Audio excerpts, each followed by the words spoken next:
Hello, నేను miss చేస్తున్నావు. Sai Reddy YSR Congress party నుంచి బయటకు వచ్చేసారు. ఆ పార్టీకి గుడ్ బై చెప్పారు. రాజకీయాలకు కూడా గుడ్ బై చెప్పారు. వ్యవసాయం చేసుకుంటాను అంటున్నారు. కానీ ఆయన వేస్తున్నటువంటి అడుగులు మాత్రం రాజకీయ కోణం నుంచే కనిపిస్తున్నాయి.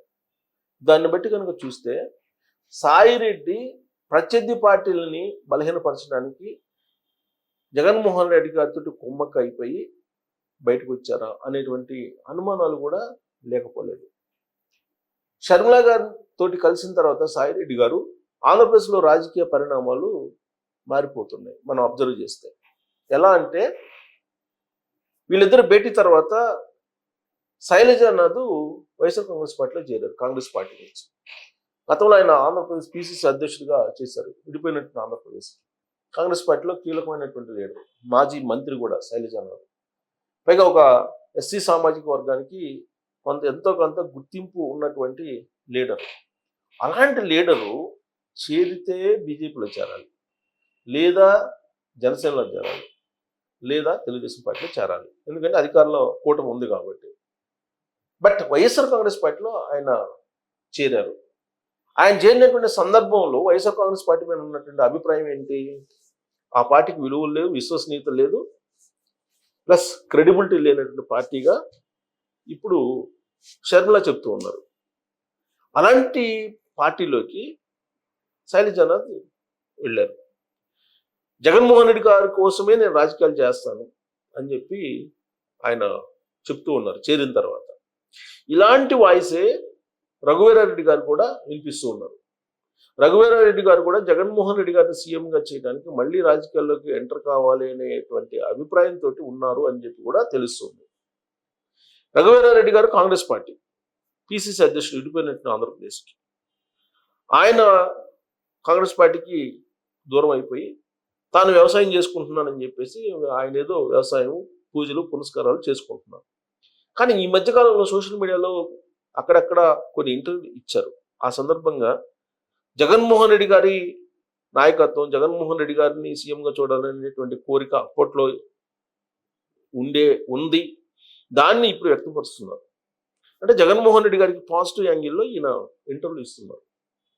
అంటే దీన్ని బట్టి మనం చూస్తే త్వరలో రాబోయేటువంటి రోజుల్లో ఆయన కూడా, రఘువీరారెడ్డి గారు కూడా వైఎస్ఆర్ కాంగ్రెస్ పార్టీలో చేరేటువంటి అవకాశం ఉంది అని చెప్పి మనం ఎక్స్పెక్ట్ చేయడానికి ఛాన్సెస్ ఉన్నాయి. ఇక కాంగ్రెస్ పార్టీలో ఉంటూ కాంగ్రెస్ పార్టీ భావజాలంతో ఉంటున్నటువంటి వెటరన్ పొలిటీషియన్ ఉండవల్లి అరుణ్ కుమార్ గారు, ఆయన వైఎస్ఆర్ కాంగ్రెస్ పార్టీని కానీ జగన్మోహన్ రెడ్డి గారిని కానీ ఎప్పుడూ ఏనాడు ఒక్క మాట కూడా అన్నారు. కారణం, రాజశేఖర రెడ్డి గారికి అత్యంత విధేయుడు. రాజశేఖర రెడ్డి గారి అడుగు జాడల్లో నడిచేటువంటి పొలిటీషియన్ ఎవరు? ఉండవల్లి అరుణ్ కుమార్ గారు.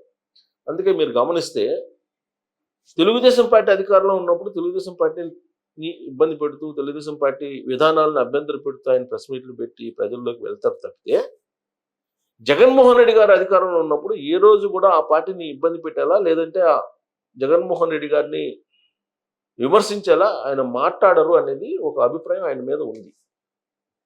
పైగా ఆయన తొలి నుంచి తెలుగుదేశం పార్టీ మీద, చంద్రబాబు గారి మీద, రామోజీరావు గారి మీద అవిశ్రాంత పోరాటం చేసినటువంటి పొలిటీషియన్ ఆయన. ఆయన ఇప్పుడున్నటువంటి కష్టకాలంలో వైఎస్ఆర్ కాంగ్రెస్ పార్టీలో చేరడానికి సిద్ధమవుతున్నారు అని చెప్పి తెలుస్తుంది. వైఎస్ఆర్ కాంగ్రెస్ పార్టీని మళ్ళీ బతికించడానికి ఉండవల్లి అరుణ్ కుమార్ గారు వైఎస్ఆర్ కాంగ్రెస్ పార్టీలో చేరుతున్నారు అని చెప్పి వినిపిస్తోంది. ఇదే ఉండవల్లి అరుణ్ కుమార్ గారితో దాదాపు 3 సంవత్సరాల క్రితం 2024 ఎన్నికలకు ముందు బ్రదర్ అనిల్ గారు కలిశారు. ఆంధ్రప్రదేశ్లో జగన్మోహన్ రెడ్డి గారిని గద్దె దించాలి, కొత్త పార్టీ పెట్టాలి అనేటువంటి ఆలోచనతో అప్పట్లో బ్రదర్ అనిల్ ఉండవల్లి అరుణ్ కుమార్ తోటి భేటీ అయ్యారు. అంటే పొలిటికల్గా ఏదైనా నిర్ణయం తీసుకునేటప్పుడు వీళ్ళందరూ కూడా వైఎస్ విధేయులుగా, వైఎస్ ఫ్యామిలీ విధేయులుగా ఉండేటువంటి వాళ్ళు సలహాలు, సూచనలు తీసుకుంటూ ఉంటారు. అందుకే ఆత్మీయ సమ్మేళనం అని ఒకటి పెట్టారు విజయమ్మ గారు. ఎప్పుడు వైఎస్ఆర్ తెలంగాణ పార్టీని పెట్టడానికి ముందు షర్మిల గారి కోసం. అక్కడ పార్టిసిపేట్ చేసినటువంటి వాళ్ళలో ఉండవల్లి అరుణ్ కుమార్ గారు కూడా ఉన్నారు. అక్కడ పార్టిసిపేట్ చేసినటువంటి వాళ్ళు కూడా వైఎస్ఆర్ ఫ్యామిలీకి విధేయులు.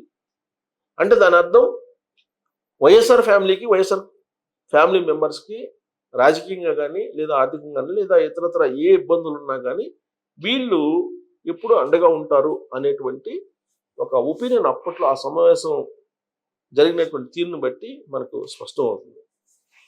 సో ఇప్పుడు షర్మిల గారు విజయసాయి రెడ్డి గారు భేటీ తర్వాత జరిగినటువంటి పరిణామాలు మనం చూస్తూ ఉంటే కనుక వైఎస్ఆర్ విధేయులు, వైఎస్ కుటుంబీకుల శ్రేయోభిలాషులు వీళ్ళందరూ ఇప్పుడు వైఎస్ఆర్ కాంగ్రెస్ పార్టీలోకి చేరడానికి సిద్ధమవుతున్నారు అని చెప్పి ఒక ప్రచారం జరుగుతోంది. చాలా వ్యూహాత్మకంగా కాంగ్రెస్ పార్టీలో నుంచి కాంగ్రెస్ పార్టీలో ఉండేటువంటి సీనియర్స్ని వైఎస్ఆర్ కాంగ్రెస్ పార్టీలోకి షర్మిల గారే పంపిస్తున్నారు అనేటువంటి ఒక అభిప్రాయం సోషల్ మీడియాలో ఇప్పుడు హల్చల్ చేస్తూ ఉంది. అది కూడా ఎప్పుడు విజయసాయి రెడ్డి గారు షర్మిల ఇద్దరు కలిసిన తర్వాత జరిగినటువంటి పరిణామాలనే కోట్ చేస్తూ ఉన్నారు. అంటే విజయసాయి రెడ్డి గారు వైఎస్ఆర్ కాంగ్రెస్ పార్టీ నుంచి బయటకు వచ్చి కేసుల నుంచి తప్పించుకోవడానికి తెర వెనుక వైఎస్ఆర్ కాంగ్రెస్ పార్టీని 2029 నాటికి బలోపేతం చేయడానికి కాంగ్రెస్ పార్టీ లీడర్ని, కాంగ్రెస్ పార్టీలో ఉండేటువంటి కూడు వృద్ధుల్ని వైఎస్ఆర్ కాంగ్రెస్ పార్టీ వైపు చేరుస్తున్నారు. దానికి షర్మిల గారు సహాయ సహకారం అందిస్తున్నారు అనేటువంటి ఒక కొత్త కోణం సోషల్ మీడియాలో ఆవిష్కృతం అవుతుంది. విజయసాయి రెడ్డి గారు పార్టీ నుంచి రాజకీయాల నుంచి బయటకు వచ్చారని చెప్పినా ఎవ్వరూ విశ్వసించట్లా. ప్రత్యర్థి పార్టీలకు సంబంధించినటువంటి వాళ్ళు ఇదంతా కూడా లండన్లో వేసినటువంటి అతి భయంకరమైనటువంటి స్కెచ్. ఆంధ్రప్రదేశ్ సమాజం మీద వీళ్ళు ఒక పెద్ద కుట్ర పన్నుతున్నారు మళ్ళీ అధికారంలో రావడానికి అనేటువంటి ఒక అభిప్రాయం సోషల్ మీడియాలో బలంగా వినిపిస్తుంది. షర్మిల కాంగ్రెస్ పార్టీలో ఉన్నా కానీ ఆ పార్టీ అధికారంలోకి వచ్చేటువంటి అవకాశం లేదు. పోనీ ఆ పార్టీలో పిసిసి అధ్యక్షురాలుగా కొనసాగుతారని అంటే ఎల్లకాలం పిసిసి అధ్యక్షురాలుగా కొనసాగలేనటువంటి సిచ్యువేషన్ ఇప్పుడు కాంగ్రెస్ పార్టీలో ఉంది. కాంగ్రెస్ పార్టీలో ఉండేటువంటి సీనియర్లు షర్మిల నాయకత్వాన్ని వ్యతిరేకిస్తూ ఉన్నారు. బాహాటంగా కొంతమంది మహిళా లీడర్లు అయితే ఆవిడ యొక్క నాయకత్వాన్ని వ్యతిరేకిస్తున్నారు. ఇటీవల జరిగినటువంటి ఎన్నికల్లో ఫండ్స్కి సంబంధించి డైవర్షన్ చేశారనేటువంటి ఆరోపణలు కూడా ఆవిడ ఎదుర్కొంటున్నారు. ఇలాంటి పరిస్థితుల్లో పిసిసి అధ్యక్షురాలుగా షర్మిలని ఎక్కువ కాలం కొనసాగించే అవకాశం లేదు అని చెప్పి తెలుస్తుంది.